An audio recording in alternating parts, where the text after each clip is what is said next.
Pablo Escobar. Com certeza você já ouviu falar desse nome, mas será que você realmente sabe quem é este homem? Então, já se prepare porque hoje você irá conhecer a história do maior traficante de todos os tempos. Então, senhoras e senhores, eu vos apresento Pablo Escobar.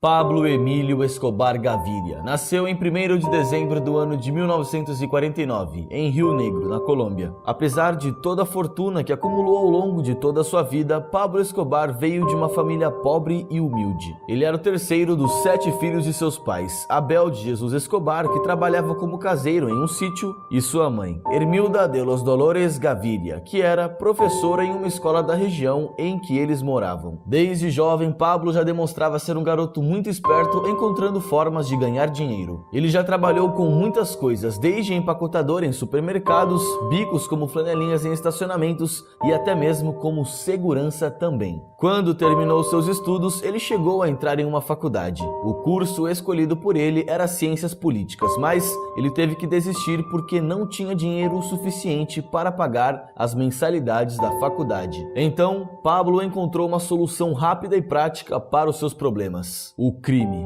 Ele começou sua carreira nesse mundo roubando lápides de túmulos para depois revendê-las para traficantes. Depois, ele se envolveu em aplicações de golpes, vendas de cigarros contrabandeados, roubos de carros e chegou até a sequestrar um executivo em Medellín, o que acabou lhe rendendo uma quantia de $100 mil. Após praticar vários tipos de crime, agora Pablo queria dar um passo ainda maior: o tráfico de drogas. Como eu já disse, desde cedo ele sempre buscava uma forma de ganhar dinheiro. E um dos seus maiores sonhos de infância era o de se tornar uma pessoa milionária até os 22 anos. Se por acaso ele chegasse nos 30 anos sem ter cumprido esse objetivo, Pablo Escobar disse que simplesmente se mataria, pois sem dinheiro, a vida nesse mundo definitivamente não valia a pena. Então, no ano de 1975, Pablo Escobar começa a traficar cocaína para os Estados Unidos. A droga saía da Colômbia, ia para o Panamá e de lá era então finalmente enviada para os americanos. Naquela época, o custo da produção de 1 quilo de cocaína na Colômbia não chegava nem mesmo a $1.000. Para mandar a droga para os Estados Unidos, ele iria gastar em torno de $5 mil, mas o retorno que ele teria seria algo simplesmente absurdo. Em Miami, 1 quilo de cocaína valia $60 mil, ou seja, com um investimento baixo, ele teria um retorno extremamente alto. Naquela época também, a cocaína era vista como uma droga de status, ou seja, muitos empresários, pessoas ricas e até mesmo artistas de Hollywood faziam o consumo dessa droga durante festas que aconteciam nos Estados Unidos. À medida que o tempo passava, Escobar ia ganhando cada vez mais dinheiro. Não demorou muito e pouco tempo depois de ter entrado nesse meio, ele já tinha 15 aviões novos e ainda maiores em sua garagem, além de também 6 helicópteros. Mas em maio de 1976, as coisas deram errado pela primeira vez. Escobar e seus homens foram presos com quase 20 quilos de cocaína enquanto voltavam para Medellín. Mas Pablo Escobar era um homem que sabia lidar com os problemas. Então, o que ele fez foi inicialmente tentar subornar os juízes para que o caso fosse arquivado. Sua primeira tentativa não deu certo, então ele só conseguiu que o caso fosse esquecido depois de subornar os 2 policiais que o haviam prendido. Dali em diante, ele criou uma espécie de padrão para toda vez que fosse preso. Ou ele subornava as autoridades, ou, se eles não aceitassem, ele simplesmente as mataria. No Peru, em sua primeira viagem, Pablo comprou 14 quilos de cocaína. Ele utilizou pneus velhos para contrabandear a cocaína nos aviões. O piloto que fizesse a viagem poderia chegar a ganhar até mesmo $500 mil por voo. Nos Estados Unidos, a demanda por cocaína só aumentava com o passar do tempo. Então, Pablo começou a investir cada vez mais, distribuindo a droga no sul da Flórida, na Califórnia e também em várias outras partes dos Estados Unidos. Em março de 1976, Pablo, já com seus 27 anos de idade, casa-se então com Maria Victoria Henão. O casal teve 2 filhos, Juan Pablo Escobar, que hoje se chama Juan Sebastián, e uma menina, Manuela Escobar. Pablo ainda não tinha completado nem mesmo 30 anos e já tinha acumulado uma fortuna. Então, ele decidiu usar uma parte desse dinheiro para construir a sua fazenda chamada Nápoles. Para você ter uma noção do dinheiro que Pablo Escobar tinha, nessa fazenda ele teve a ideia de construir um zoológico que tinha rinocerontes, hipopótamos e vários outros animais de porte grande. Além disso, a propriedade tinha 70 quilômetros de estrada, mais de 20 lagos grandes e também uma pista de pouso, para que ele e sua família pudessem pegar um avião a hora que quisessem. Em um certo ponto, estimava-se que 70 a 80 toneladas de cocaína eram enviadas da Colômbia para os Estados Unidos todo mês. No auge do seu poder, Pablo chegava a mandar até 11 toneladas por voo para os Estados Unidos. Além dos aviões, seu irmão, Roberto Escobar, disse que ele também usava 2 pequenos submarinos de controle remoto para poder transportar cargas maiores. Nessa época, a revista Forbes apontou Escobar como o 7º homem mais rico do planeta. Pablo subornou muita gente para continuar com o seu negócio, incluindo oficiais de governo, juízes e até mesmo políticos. Sua marca registrada, como eu já disse no começo do vídeo, era conhecida como plata ou plomo, que significa dinheiro ou chumbo. Ou seja, ou o sujeito aceita o dinheiro ou ele morre. Para você ter uma ideia de como ele era uma pessoa fria, Pablo chegava a mandar cartas para suas vítimas convidando-as para os seus enterros. Sim, isso mesmo que você acabou de ouvir. Ele mandava uma carta para quem ele fosse matar, avisando o dia do enterro daquela pessoa. E quando o dia da vítima morrer chegava, a pessoa realmente era morta. Ele já chegou a matar 3 candidatos à presidência da Colômbia e também foi o responsável pela explosão do voo Avianca 2003, que matou 107 pessoas, e do prédio de segurança de Bogotá, em 1989, onde ele explodiu um ônibus com 500 quilos de dinamite na tentativa de eliminar o general Miguel Maza Marques. Pablo não conseguiu matar Maza, mas naquele atentado 70 pessoas foram mortas e mais de 500 ficaram feridas. Alguns especialistas também acreditam que ele seja o responsável pelo assassinato de metade dos juízes da corte no incidente da Suprema Corte Colombiana no ano de 1985. Pablo Escobar faturava tanto dinheiro que por semana ele gastava em torno de $1.000 apenas para comprar elásticos para conseguir embrulhar as pilhas de dinheiro. Em um certo ponto, como ele não podia guardar todo aquele dinheiro ilegal no banco, Pablo começou a enterrar uma parte de sua fortuna ao redor de sua propriedade. Acredita-se que o cartel de Medellín chegou a faturar em apenas um único ano uma quantia estimada em $30 bilhões. Escobar chegou a ser declarado como o principal inimigo do governo colombiano na época, além de também ser um dos principais alvos dos Estados Unidos.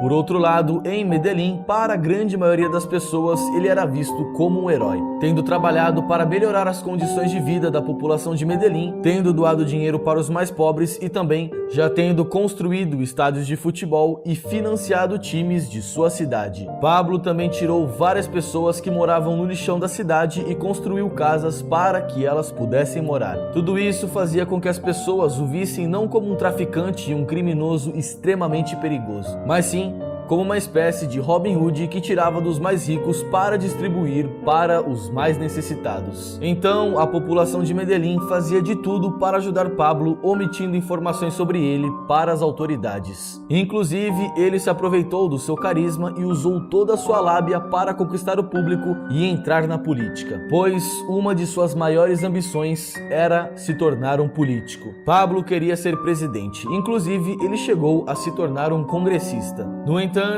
o ministro da Justiça, Rodrigo Lara Bonilla, começou a confrontar Pablo, afirmando que o dinheiro que ele recebia era sujo, pois naquela época muitas pessoas não sabiam ou não faziam nem ideia de onde vinha toda a fortuna dele. E quando Pablo era questionado durante entrevistas se ele tinha algum envolvimento com o crime ou com o narcotráfico, ele simplesmente negava com a maior calma do mundo. Rodrigo conseguiu mostrar quem realmente era Pablo Escobar e todo o seu negócio para o mundo. No entanto, infelizmente, ele acabou pagando o preço por ter desmascarado Escobar com a sua vida. Pablo, então, ordena o assassinato de Rodrigo Bonilla. Depois disso, algum tempo depois, Pablo Escobar começou a aparecer em cartazes e a ser procurado pela polícia por ser o chefe do cartel de drogas mais poderoso do mundo, ou seja, o cartel de Medellín. Mas Mas, apesar de todos os esforços e independentemente de quantos homens a polícia enviasse, eles nunca conseguiam pegar Escobar. Além disso, ele também tinha informantes dentro da polícia que o ajudavam a escapar. Em 1989, ele mandou assassinar o comandante da polícia, Valdemar Franklin Quintero, mas as coisas não saíram como Escobar esperava. E o que aconteceu foi que, na verdade, o carro que um de seus capangas explodiu não era o de Valdemar, mas sim do governador Antônio Roldan Bettencourt. Pablo tinha fundado o cartel de Medellín ao lado de outros narcotraficantes, mas, apesar de toda a força que tinham, eles também tinham outro grande concorrente, o cartel de Cali. A rivalidade entre o cartel de Cali e o de Medellín chegou a um ponto tão extremo que uma bomba foi explodida no prédio Mônaco, na casa de Pablo e sua família. Escobar, sua mulher e seu filho conseguiram escapar, mas, a partir dali, além da polícia, agora ele também tinha que se preocupar com o outro cartel que queria matá-lo de qualquer maneira. À medida que o seu poder aumentava, Pablo também colecionava cada vez mais inimigos. Então, em 1991, ele decide finalmente se entregar para a polícia, temendo ser mandado para os Estados Unidos, ou morto pelos seus rivais. Mas Pablo não foi para uma prisão comum igual aos outros presos, muito pelo contrário. Ele ficou em cárcere em sua mansão particular chamada La Catedral, que na verdade parecia mais um palácio do que uma prisão. Lá ele tinha todos os tipos de luxo, como uma academia, salão de jogos e até mesmo um campo de futebol. Ele fez um acordo com o governo colombiano em que ele ficaria preso por 5 anos, mas que de maneira alguma ele seria transferido para os Estados Unidos. Porém, mesmo estando preso, Pablo já chegou a ser visto muitas vezes fora do cárcere fazendo compras, participando de festas e até indo a jogos de futebol em Medellín. Então, depois que foram divulgadas algumas fotos dele fora da prisão e também depois dele ter sido acusado de ter matado vários sócios dentro da prisão durante as visitas que eles faziam a ele, o governo precisou tomar medidas mais drásticas e decidiu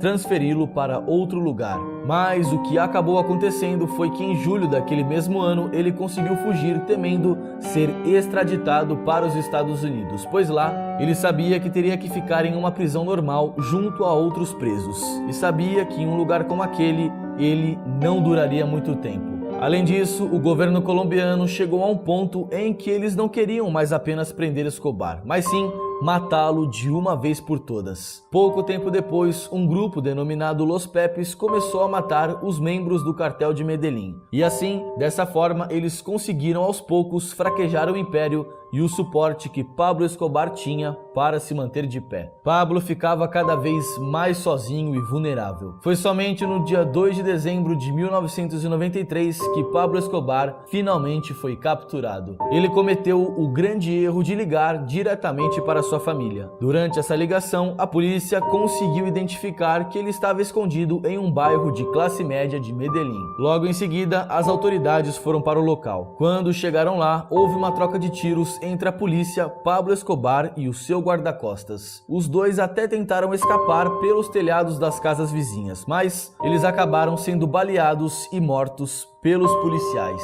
No entanto, alguns membros da família de Escobar acreditam que, na verdade, ele não foi morto pela polícia, mas sim cometeu suicídio, pois, segundo seus 2 irmãos, ele já tinha falado que se algum dia fosse encurralado e ficasse sem saída, Pablo se mataria sem pensar 2 vezes. Muitas das pessoas que foram ajudadas por Pablo Escobar acabaram ficando muito tristes com a sua morte, e durante o seu sepultamento, cerca de 25 mil pessoas estavam presentes naquele dia. As pessoas queriam a qualquer custo tocar no seu caixão e chegarem próximas dele. No entanto, após a sua morte, o cartel de Cali ameaçou e tirou todo o dinheiro que tinha ficado para a mãe e o filho de Pablo Escobar. Sem dinheiro e sem ter como se sustentarem, eles precisaram se mudar para a Argentina para ir morar com parentes. Lá, eles praticamente começaram tudo do zero novamente. Pablo Escobar, apesar de ser um assassino cruel e impiedoso com quem cruzasse o seu caminho, era um homem extremamente carismático e muitas vezes ele se aproveitava dessa imagem que passava ao público para conquistar a confiança das pessoas e tudo aquilo que ele mais queria. Ele conseguiu construir um império recrutando vários jovens e adolescentes para trabalhar para ele. Esses jovens o idolatravam tanto que literalmente estavam dispostos a matar e morrer por ele. Eles fariam qualquer coisa que fosse preciso apenas para agradarem o seu chefe. Seu filho, Juan Pablo Escobar, fala que dentro de casa seu pai era um homem totalmente diferente. Pablo não era um homem arrogante, mas sim uma pessoa totalmente dócil, amoroso e muito diferente do Pablo Escobar que nós conhecemos, mas que infelizmente usou toda a sua inteligência para o mal e acabou causando a morte de muita gente inocente. Acredita-se que ele tenha sido o responsável pelo mandato e o assassinato de mais de 5.000 pessoas, se tornando assim um dos maiores e mais cruéis criminosos que a história já viu. E hoje nós conhecemos a verdadeira história de Pablo Escobar. Se você curtiu, por favor, deixe o seu like para ajudar o meu vídeo a chegar a mais pessoas. Compartilhe com seus amigos e se você ainda não for inscrito, já se inscreve agora e ative o sininho para não perder os vídeos novos. Pessoal, me sigam lá no Instagram, o link vai estar aqui na descrição do vídeo, porque lá vocês podem estar me sugerindo temas novos para os próximos vídeos no direct. Se você quiser também, você pode estar comentando aqui embaixo a sua sugestão de próxima história, seja a história de um famoso, de algum ícone do esporte ou até mesmo de um acontecimento real, como Columbine e vários outros. Muito obrigado pela sua audiência, eu sou o Guilherme Capellini e nós nos vemos no próximo vídeo.